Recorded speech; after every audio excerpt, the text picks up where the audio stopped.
नमस्कार दोस्तों, आज के इस वीडियो के अंदर हम लोग एसबीआई पीओ के एग्जाम के लिए quantity first and quantity second type वाले जो मैथ्स के अंदर क्वेश्चन आते हैं वो देखने वाले हैं। ये जो क्वाड्रेटिक इक्वेशन पहले 5 मार्क्स का आता था उसकी जगह आज के लिए 5 मार्क्स का आने लग गए हैं। तो ये आपकी जो इसकी वैल्यू हो जाएगी मार्क्स के अंदर वो 5 नंबर है। इसका जो मार्किंग है वो 5 नंबर के आसपास 5 क्वेश्चन यहाँ पे पूछ लिए जाते हैं। तो ये टॉपिक बड़ा ही इंपॉर्टेंट हो जाता है और आजकल रेगुलरली कोई भी एग्जाम उठा के देख लो आप लोग, पिछले 1 साल का लगभग पूछा जा रहा है प्री एग्जाम्स के अंदर। तो ये बहुत इंपॉर्टेंट हो जाएगा। और यहाँ पे मैं एसबीआई पीओ के लिए क्वेश्चन करवा रहा हूँ और जो क्वेश्चन मैं यहाँ पे ले रहा हूँ वो लास्ट ईयर जो आप लोगों के एसबीआई पीओ प्री के अंदर क्वेश्चन आए थे वही यहाँ पे क्वेश्चन मैं आप लोगों के साथ में डिस्कस करने वाला हूँ। इस टॉपिक में जनरली होता है कि हमें दूसरे टॉपिक्स के ही कॉन्सेप्ट यूज में लेने होते हैं और उसी के आधार के ऊपर क्वेश्चन का आंसर करना होता है। किस तरीके से समझना है चीज़ों को वो हम लोग इस वीडियो में आगे देखेंगे। उससे क्वेश्चन किस तरीके से फ्रेमवर्क होता है। यहाँ पे आपको 2 क्वांटिटीज दी होती है, जैसा कि क्वेश्चन आपको मेंशन हो गया होगा। उसमें यहाँ पे क्या बोल रहा है, if A speed of boat is 500% more than the speed of current, यदि नाव की गति धारा की गति से 500% अधिक है। इसके आगे ना तो क्वांटिटी फर्स्ट लिखा है ना सेकंड लिखा है, यानी कि इसको पूरे क्वेश्चन में आप कहीं भी यूज में ले सकते हो, उसमें कोई दिक्कत नहीं है। लेकिन क्वांटिटी फर्स्ट में एक इन्फॉर्मेशन दी गई है, ठीक है, क्वांटिटी सेकंड में एक वैल्यू दी गई है। अब क्वांटिटी फर्स्ट में वैल्यू को निकालना है, सेकंड में वैल्यू को निकालना है, दोनों को आपस में कंपेयर करके पता करना है कौन बड़ा है कौन छोटा है। सिंपल सा वही चीज़ें करनी है। लेकिन आपको बस ध्यान इतना सा रखना है कि जो क्वांटिटी फर्स्ट में इन्फॉर्मेशन दी है वो क्वांटिटी फर्स्ट में निकालने में यूज़ में लेनी है, जो क्वांटिटी सेकंड में दी गई है वो सेकंड में निकालने में ही यूज़ में लेनी है। जनरली कोई इन्फॉर्मेशन दे रही है, जैसे ऊपर ऊपर एक लाइन लिखी गई है, यदि नाव की गति धारा की गति से 500% दी गई, उसको पूरे क्वेश्चन में कहीं पर भी काम में ले सकते हैं। चलो अब हमारा पहला क्वेश्चन हम लोग बढ़ते हैं। बोट एंड स्ट्रीम टॉपिक जिसको आता है ना, उसके लिए भी ये क्वांटिटी फर्स्ट सेकंड पढ़ाओ नहीं पढ़ाओ उससे मतलब ही नहीं है। बोट एंड स्ट्रीम आपको अगर आता है तो ये क्वेश्चन आप लोग इजीली कर लोगे। और बोट एंड स्ट्रीम में यूट्यूब पे भी करा चुका हूँ, ऑनलाइन क्लास में भी करा चुका हूँ, उसमें कोई दिक्कत ही नहीं है, ठीक है। और आप लोगों को देखना है वीडियो तो एक बार सर्च कर लीजिएगा, आप लोगों का आ जाएगा बोट एंड स्ट्रीम का वीडियो यूट्यूब के ऊपर। फिलहाल के लिए हम लोग ये क्वेश्चन देखते हैं। If A speed of boat is 500% more than the speed of current, ठीक है। तो करंट मतलब स्ट्रीम की स्पीड हो गई, नदी की स्पीड हो गई, या फिर पानी की स्पीड होगी, धारा की वो स्पीड हो गई। तो उसको हम लोग किससे डिनोट करते थे, स्ट्रीम से करते हैं। तो स्ट्रीम के लिए मैं एस लिख देता हूँ, ठीक है। बोट के लिए मैं बी लिख देता हूँ। मान लो स्ट्रीम की स्पीड 100 थी तो बोट की स्पीड 500% ज़्यादा, यानी कि 500 ज़्यादा हो जाएगी, यानी कि 600 हो जाएगी। रेशियो निकालूंगा तो 1:6 आ जाएगा। अब मैं सबसे पहले बात करता हूँ क्वांटिटी फर्स्ट की, कि भाई क्वांटिटी फर्स्ट के अंदर हम लोगों को क्या बोल रहा है क्वेश्चन। अब यहाँ पे क्वांटिटी फर्स्ट के लिए क्वेश्चन बोल रहा है एक्स लिखा हुआ है, यानी क्वांटिटी फर्स्ट जो है ना वो एक्स है। अब एक्स क्या है वो आगे आप लोगों को दिया होगा। क्वांटिटी फर्स्ट लिखा हुआ है, उसके आगे लिखा हुआ है एक्स, उसका मतलब जो क्वांटिटी फर्स्ट है वो एक्स है। अब एक्स क्या है कैसे निकालना है वो क्वेश्चन में आगे दिया हुआ है। क्या दिया गया है, if boat can travel a distance of 63 kilometre in 3 hour in downstream, then x is the speed of the boat in upstream, ठीक है। तो आप लोगों को जो x की वैल्यू निकालनी है वो अप स्ट्रीम के अंदर आप लोगों के जो स्पीड है वो है, और वो आपको अप स्ट्रीम के अंदर स्पीड निकालनी है बोट की, जब धारा की विपरीत दिशा में चल रही होगी। हिंदी में लिखा गया है x लिखा हुआ है, यानी कि x की वैल्यू निकालनी है। यदि नाव धारा की दिशा में 63 किलोमीटर की दूरी 3 घंटे में तय करती है तो धारा की विपरीत दिशा में नाव की गति x है, और आपको यही x की वैल्यू निकालनी है, यही क्योंकि क्वांटिटी फर्स्ट है। अब मैं आपको बोल रहा हूँ धारा की दिशा में, मुझे ऐसे वो लगेगा कि 63 किलोमीटर 3 घंटे में तय कर लेता है, तो यहाँ मैं स्पीड निकाल सकता हूँ धारा की दिशा में। और जो धारा की दिशा में स्पीड होती है वो स्ट्रीम की स्पीड प्लस बोट की स्पीड का प्लस होती है या नहीं होती है, ठीक है। ये स्पीड हो गई, स्ट्रीम की स्पीड प्लस बोट की स्पीड का प्लस होती है धारा की दिशा के अंदर, मैंने पढ़ाया हुआ है बोट एंड स्ट्रीम में। अब स्पीड क्या होता है, डिस्टेंस अपॉन टाइम। डिस्टेंस कितनी दी गई है 63, टाइम हो गया 3, डिवाइड कर दो तो s प्लस बी की वैल्यू आ गई आपकी 21 किलोमीटर पर आवर। अब यहाँ मैं अगर बात करूँ, अगर मैं रेशियो के अंदर s plus b total value को जोड़ देता हूँ, स्ट्रीम की स्पीड और बोट की स्पीड का जो रेशियो है वो 7 आ जाएगा। तो रेशियो के हिसाब से जो स्ट्रीम प्लस बोट की स्पीड है वो 7 है, लेकिन रियल वैल्यू कितनी है 21 है। ये 7 ना होकर रियल में कितना है 21 है, तो मैं कितने से मल्टीप्लाई करूँगी 21 आ जाए, 3 से मल्टीप्लाई करूँगा। तो इसी तरीके से बोट की स्पीड भी निकल जाएगी, 3 से मल्टीप्लाई किया 18 किलोमीटर प्रति आवर आ जाएगी। स्ट्रीम की स्पीड भी 3 से मल्टीप्लाई किया 18 किलोमीटर प्रति और स्पीड आ जाएगी 18 किलोमीटर नहीं 3 किलोमीटर प्रति आवर, ठीक है। अब आगे चलो, आगे हमें पूछा गया x क्या है, x धारा की विपरीत दिशा के अंदर स्पीड है, ठीक है। तो धारा की विपरीत दिशा में स्पीड क्या होती है, बोट की स्पीड में से स्ट्रीम की स्पीड हम लोग माइनस कर देते हैं। बोट की स्पीड कितनी है 18 है, स्ट्रीम की स्पीड कितनी है 3 है, माइनस किया 15 आ गया। यानी कि मेरे पास जो क्वांटिटी फर्स्ट है ना उसकी वैल्यू आ गई 15 किलोमीटर प्रति घंटा। अब मैं देख लूंगा क्वांटिटी सेकंड। मुझे क्वांटिटी सेकंड क्या दिया गया है, क्वांटिटी सेकंड में मुझे सीधा सीधा दिया गया है 15 किलोमीटर प्रति घंटा, 15 किलोमीटर पर ओवर, और क्वांटिटी सेकंड भी 15 किलोमीटर पर ओवर है। क्वेश्चन में दिया हुआ है, सीधी वैल्यू दे दी, वहां तो क्वेश्चन भी नहीं पूछा गया है। तो यहाँ पे सिंपल सा रिलेशन क्या हो गया, क्वांटिटी फर्स्ट सेकंड के क्या है बराबर है। तो ऑप्शन चेक कर लीजिएगा। ऑप्शन नंबर ई देखो, एकदम जो लास्ट ऑप्शन है वो देखो, उसमें क्या है, मात्रा फर्स्ट बराबर मात्रा सेकंड। तो मात्रा मतलब वही क्वांटिटी, अथवा कोई संबंध नहीं है। तो आप लोग ऑप्शन नंबर ई वहां पे टिक करके आ जाइएगा। अब आ जाओ, देखो नेक्स्ट क्वेश्चन देखते हैं कि नेक्स्ट क्वेश्चन हमें क्या बोल रहा है। नेक्स्ट क्वेश्चन जो है ना वो सच में मतलब क्वांटिटी वाला क्वेश्चन तो वही है कि उसमें मतलब एकदम से सिंपल सा लॉजिक लग रहा है, और कई बार कई स्टूडेंटों को लगेगा कि हम शायद निकाल पाएंगे या नहीं निकाल पाएंगे, कुछ पता नहीं है, लेकिन उस क्वेश्चन को इजीली निकाला जा सकता है। आप लोग ध्यान से देखिएगा इस क्वेश्चन को, क्योंकि क्वांटिटी फर्स्ट सेकंड में ऐसे कुछ क्वेश्चन आते हैं जो हम लोगों को फंसा देते हैं। अब देखो क्वेश्चन क्या बोल रहा है, क्वेश्चन बोला है sum of 8 consecutive even number is S1, यानी कि 8 कॉन्जिक्यूटिव नंबर्स का जो सम है वो S1 है। ठीक है, कॉन्जिक्यूटिव इवन नंबर। ठीक है, अब क्वेश्चन को देखो क्या बोल रहा है क्वेश्चन, यानी पहला जो इवन नंबर होगा वो x होगा, नेक्स्ट इवन नंबर x+2 होगा, फिर x+4 होगा। इसी तरीके से 8 नंबर है और इनका जो सम है ना वो S1 है। अब क्वांटिटी फर्स्ट में क्वेश्चन क्या बोल रहा है, मात्रा फर्स्ट में क्वेश्चन क्या बोल रहा है, दूसरी और 8वीं संख्या का योग है, sum of second number and 8 number.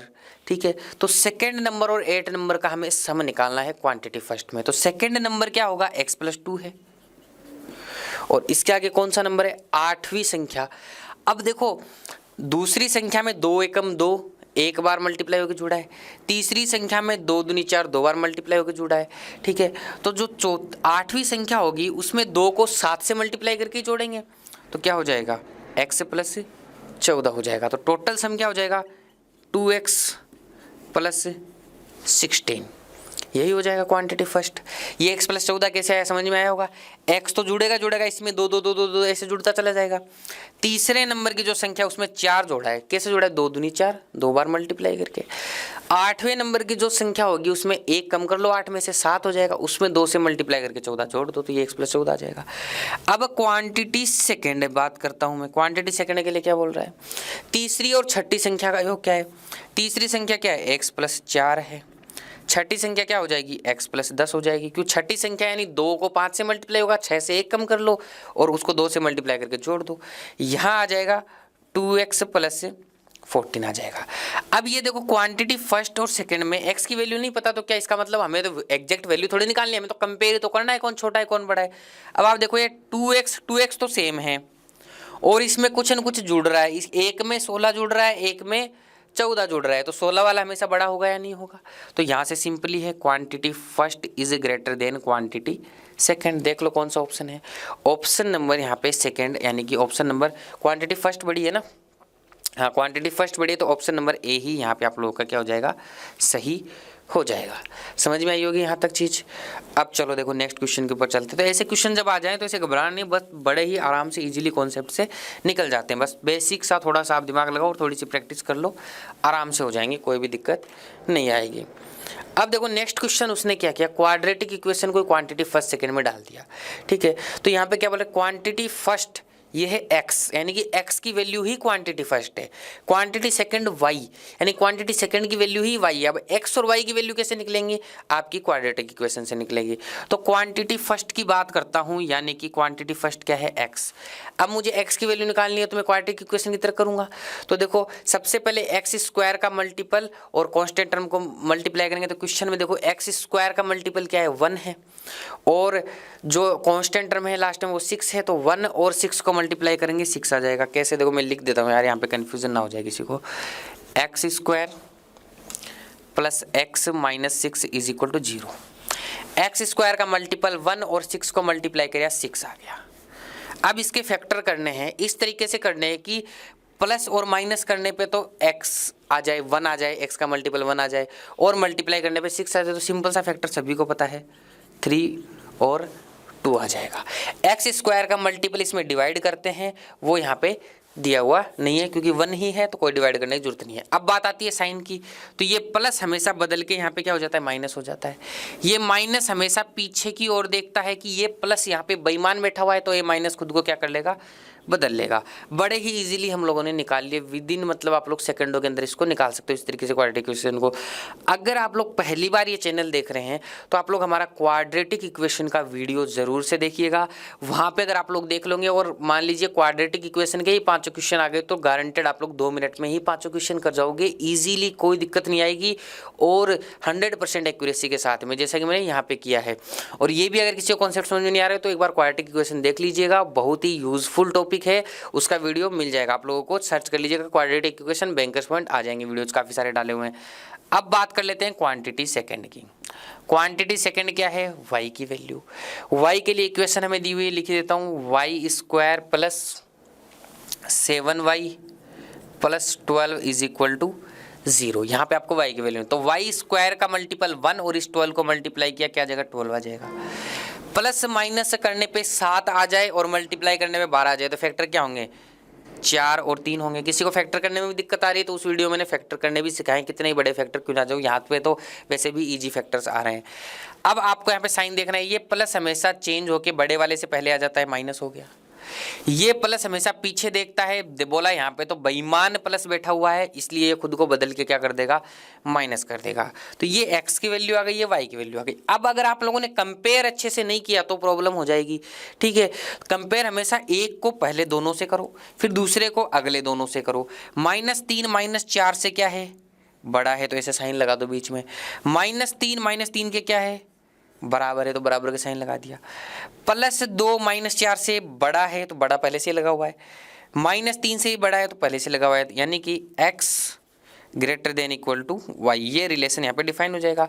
अब यहाँ x की जगह, वहाँ क्वाड्रेटिक इक्वेशन में x y होते थे, यहाँ पे x को क्वांटिटी फर्स्ट बोल दिया है और y को जो है आपका क्वांटिटी सेकंड बोल दिया है। तो यहाँ पे quantity first greater than equal to quantity second, तो यहाँ पे ऑप्शन नंबर सी यहाँ पे आप लोग का क्या हो जाएगा, आंसर हो जाएगा, ठीक है। तो ये क्वेश्चन समझ में आया होगा आप लोगों को। सिंपल क्वाड्रेटिक इक्वेशन था, ये तुम्हें पहले भी पढ़ा चुका हूँ और आप लोगों को मैंने वीडियो के बारे में डिटेल भी यहाँ पे बता दी है, कि किसी ने नहीं देखा है तो एक बार देख लीजिएगा, आप लोगों को टाइम बच जाएगा इस टॉपिक में, क्योंकि सोल्व तो सभी कर लेते हैं, कम टाइम में कौन करता है, वो इंपॉर्टेंट बात रखती है।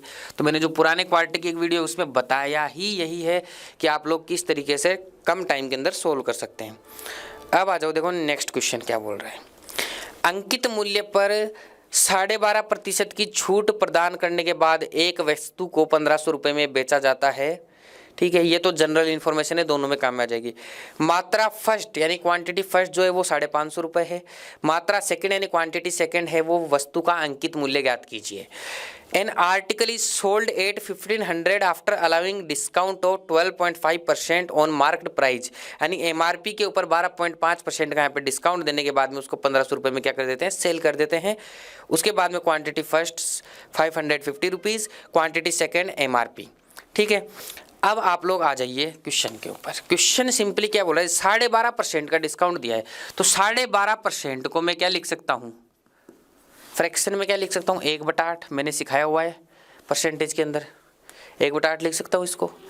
अब हमेशा मैंने आप लोगों को जब भी प्रॉफिट लॉस मैंने पढ़ाया हुआ है यूट्यूब पे भी, ऑनलाइन क्लास में भी, तो नीचे वाले को हम हमेशा एमआरपी मानते हैं डिस्काउंट के केस में, और ऊपर वाले को क्या हो जाएगा, डिस्काउंट हो जाएगा एक तरीके से। अगर यहीं पे प्रॉफिट लॉस की बात होती, मान लो 12.5% का प्रॉफिट लॉस होता, तो नीचे वाला सीपी हो जाता, कॉस्ट प्राइस हो जाता, ऊपर वाला प्रॉफिट होता तो प्रॉफिट हो जाता, लॉस हो जाता लॉस हो जाता। अब मान लो एमआरपी 8 रुपये है, तो एमआरपी पे डिस्काउंट मिलेगा, फिर ही तो सेल करेगा। तो एमआरपी पे 8 रुपये है, तो डिस्काउंट कितने का मिलेगा, 1 रुपये का मिलेगा, और कितने में बिक जाएगी, 7 रुपये के अंदर क्या हो जाएगी, बिक जाएगी। तो सेलिंग प्राइस यहाँ पे 7 रुपये आ जाएगा। अब आपको एक तरीके से एमआरपी ही तो निकालनी है, एक्चुअल में एमआरपी क्या है। अब आपको सेलिंग प्राइस आपको दे रखी है 1500 रुपये, तो ये 7 ना होके कितना है, 1500 है। कितने से मल्टीप्लाई करूं 1500 आ जाए, नहीं पता चल रहा, सीधा सीधा भाग भी नहीं जा रहा क्योंकि पॉइंटों में आंसर आ रहा है। तो आप लोग कुछ मत करो, आप लोग सिंपली क्या करो, 7 की वैल्यू मुझे 1500 दी गई है, एक की वैल्यू मेरे पास आ जाएगी 1500 डिवाइड बाई 7, तो 8 की वैल्यू कितनी आ जाएगी, 8 से मल्टीप्लाई कर दो। ठीक है, तो देखो कर लो मल्टीप्लाई, 0 0 5 8 40 और 8 1 8 4 12, 12,000 बटा 7। इसको सोल्व मत करना एक बार आप। ये जो एमआरपी आ गई मेरे पास, एमआरपी, अब मैं क्वांटिटी फर्स्ट सेकंड की बात कर लेता हूँ। क्वांटिटी फर्स्ट मुझे दे रखी है 550 रुपये, ठीक है। क्वांटिटी सेकंड एमआरपी दे रखी है, एमआरपी कितना है 12,000 डिवाइड बाई 7 रुपीज़।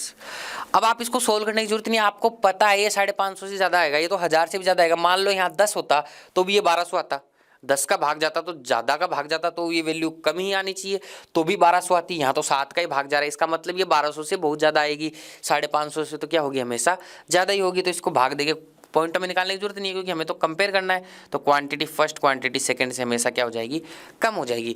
बस आपको यही क्वांटिटी फर्स्ट सेकंड में ध्यान रखना है कि आपको एग्जैक्ट वैल्यू नहीं निकालनी है, आपको जस्ट कंपेयर करना है।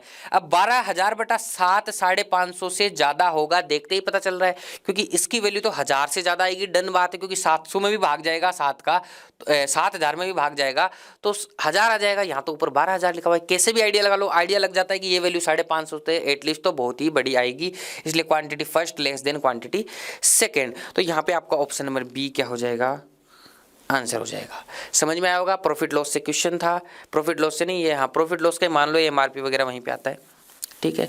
तो इस तरीके से आपको ये बिल्कुल भी क्वांटिटी फर्स्ट सेकंड में, कुछ लोगों का ये होता है कि मैंने पेपर के क्वेश्चन भी इसीलिए लिए, कुछ लोगों का ये होता है कि यार 2-2 क्वेश्चन सोल्व करने पड़ेंगे। ज़्यादातर क्वेश्चन में एक क्वांटिटी की वैल्यू तो वो खुद ही दे देगा, आपसे 2 क्वेश्चन सोल्व कराएगा ही नहीं, ठीक है। तो वो खुद मतलब आपको एक पैटर्न चेंज करके दिए, बाकी अर्थमेटिक के ही क्वेश्चन है या फिर सिंपल इधर उधर से क्वाड्रेटिक का क्वेश्चन पूछ लिया और कोई क्वेश्चन पूछ लिया। अब आ जाओ, देखो नेक्स्ट क्वेश्चन है हमारा इसके ऊपर बेस्ड, टाइम एंड वर्क के ऊपर बेस्ड। क्वेश्चन बोल रहा है ए की क्षमता बी से 25% अधिक है, ठीक है। यहाँ पे इंग्लिश में पढ़ देता हूँ। A's efficiency is 25% more than B's efficiency, ठीक है। तो यहाँ पे ए और बी की एफिशिएंसी का रेशियो निकाल देता हूँ मैं, ए और बी की एफिशिएंसी का रेशियो यहाँ पे निकाल देता हूँ। ए की एफिशिएंसी कितनी है, 25% ज़्यादा है बी से, तो यानी ये 100 है तो ये 125 हो जाएगी, 25 से काट दो तो 5:4 में ये एफिशिएंसी आ गई। अब देखो एफिशिएंसी का मतलब मैंने वर्क एंड टाइम में पढ़ाया तब बताया हुआ है कि एफिशिएंसी का मतलब एक दिन में कितना काम किया, वही होता है। तो ए एक दिन में 5 काम करेगा और बी एक दिन में 4 काम करेगा, एक तरीके से। अब आगे हमें क्वांटिटी फर्स्ट की बात करते हैं। क्वांटिटी फर्स्ट बोल रहा है बी कैन डू 4/5, एक सेकेंड, क्वांटिटी फर्स्ट में बोल रहा है A can do 5/6 of total work in x days, और ये एक्स की वैल्यू ही क्या है, क्वांटिटी फर्स्ट है। एक्स मात्रा फर्स्ट यानी एक्स मतलब एक्स की वैल्यू ही क्वांटिटी फर्स्ट है। ए कुल काम का 5/6 भाग एक्स दिनों में पूरा करता है, और एक्स की वैल्यू आप लोगों को निकालनी है।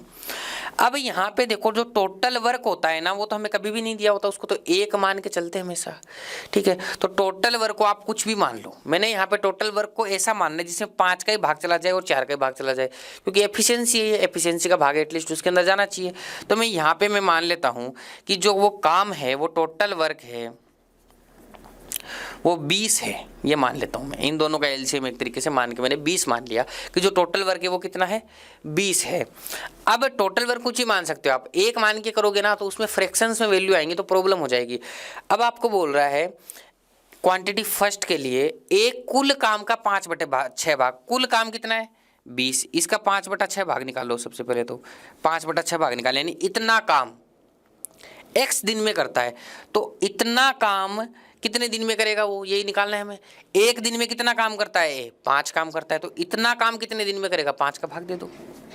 ये लो 5 का भाग दे दिया मैंने, ये 5 से 5 कट जाएगा, ये यहाँ पे 10/3 आ जाएगा। इसको सोल्व करोगे 3 सही 1/3 डेज आ जाएगा। अब बात कर लो क्वांटिटी सेकंड की। क्वांटिटी सेकंड में बोल रहा है बी कुल काम का 4/5 भाग, कुल काम का 4/5 भाग निकालो सबसे पहले तो, ये लो 4/5 भाग वाई दिनों में पूरा करता है। अब ये वाला काम कितने दिन में पूरा करेगा, ये एक दिन में 4 काम करता है, तो ये वाला काम कितने दिन में पूरा करेगा, 4 का भाग दे दो, 4 से 4 कट जाएगा, 5 चौक 20, 4 डेज आ जाएगा। ये 3 से 1/3 डेज, ये 4 डेज। तो क्वांटिटी सेकंड इधर है, क्वांटिटी फर्स्ट ये है, तो क्वांटिटी फर्स्ट छोटी हो जाएगी सेकंड से, ये लो सिंपल आंसर आ गया। ऑप्शन देख लो, ऑप्शन नंबर बी यहाँ पे आप लोगों का क्या हो जाएगा, आंसर हो जाएगा। समझ में आया होगा, सिंपल सा वर्क एंड टाइम का यहाँ पे क्वेश्चन था। एफिशिएंसी का कॉन्सेप्ट जिसको पता है वो इजीली इस क्वेश्चन को यहाँ पे कर लेगा। इसके लिए आपको टाइम एंड वर्क का लेक्चर देखना ही पड़ेगा। बस ये लेक्चर कराने का मतलब इतना सा है कि क्वांटिटी फर्स्ट और सेकंड के क्वेश्चन करने के लिए क्वांटिटी फर्स्ट सेकंड का कोई रोल नहीं है। अर्थमेटिक के कॉन्सेप्ट, क्वाड्रेटिक के कॉन्सेप्ट, और भी कोई पूछता है तो वहाँ के कॉन्सेप्ट आप लोगों को पता होना चाहिए, तो आप लोग ईजिली ये 5 क्वेश्चन आराम से कर पाएंगे। और क्वाड्रेटिक इक्वेशन के ही आपकी अगर किस्मत अच्छी है तो क्वाड्रेटिक इक्वेशन के 5 क्वेश्चन आगे जाएंगे, तो उसकी तो मैंने ट्रिक भी दी हुई है आप लोगों को। लेकिन आप लोगों को ये क्वेश्चंस करने के लिए अर्थमेटिक का कॉन्सेप्ट यहाँ पे क्लियर करने ही पड़ेंगे। और मैंने बहुत सारे अर्थमेटिक के 4-5 टॉपिक के तो मैंने डाल दिए वीडियोस, आने वाले टाइम में और भी वीडियोस डालने की कोशिश करेंगे। और इसके अलावा एसबीआई पीओ के अंदर लास्ट ईयर जो नंबर सीरीज आई थी और भी सारी चीज़ें मैं डालने की कोशिश करूँगा। इसके अलावा रीजनिंग का मैंने पूरा पेपर यहाँ पे सोल्व करा चुका हूँ, तो वो भी आप लोग देख लीजिएगा। अगर दोस्तों वीडियो आपको अच्छा लगा हो तो वीडियो को लाइक जरूर से कर दीजिएगा। इसके अलावा आगे वाले टाइम में किस टाइप की आपको वीडियो चाहिए वो मुझे कमेंट करके बता सकते हैं। बहुत बहुत शुक्रिया, मुलाकात होगी अगले किसी वीडियो में।